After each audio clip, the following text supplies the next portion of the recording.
এটা তো ডেফিনেটলি আসলে আমার জন্য অনেক বড় একটা পাওয়া যে এরকম একটা রেকর্ড ব্রেক করতে যাচ্ছে, এরকম একটা সিনেমার অংশ হতে পেরেছি। সো অবশ্যই খুবই ভালো লাগছে।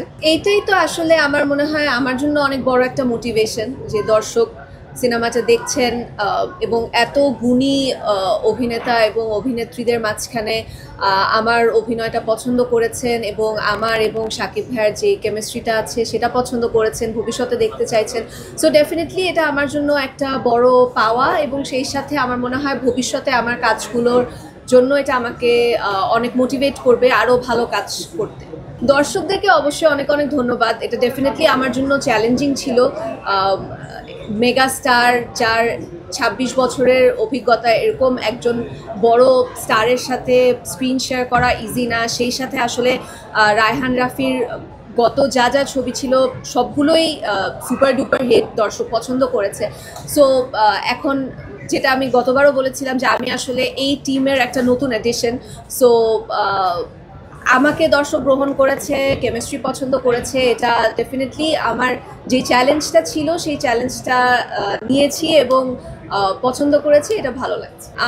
আসলে জয়া আপু মানে আমাদের দেশের one of the best actresses, এটা আসলে আমরা সবাই জানি এবং সবাই তার কাজ দেখেছি।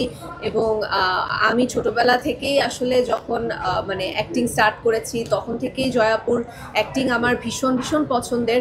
সো এরকম একজন গুণী অভিনেত্রী যেই সিনেমাতে আমি অভিষেক করছি সেখানে আছে, এটাও আমার জন্য একটা বড় পাওয়া। এবং সেই সাথে আপু আমাকে খুব সুন্দরভাবে মোটিভেট করেছেন এবং বলেছেন যে ভবিষ্যতে যেন আমি এই ফোকাসটা বা এই কনসেন্ট্রেশনটা দিয়ে কন্টিনিউ করি এই যাত্রায়। আসলে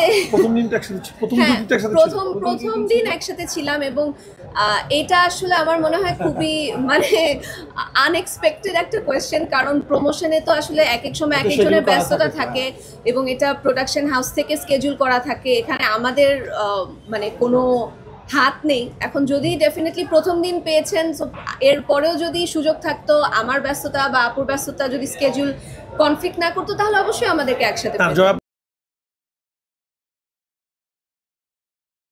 ওয়ালটন আবারও মিলিনিয়ার অফারে ওয়ালটন ফ্রিজ কিনে আপনিও হয়ে যেতে পারেন মিলিয়নিয়ার। মিলিনিয়ার ছড়াছড়ি দেশ জুড়ে, এটা শুধু ওয়ালটনই পারে।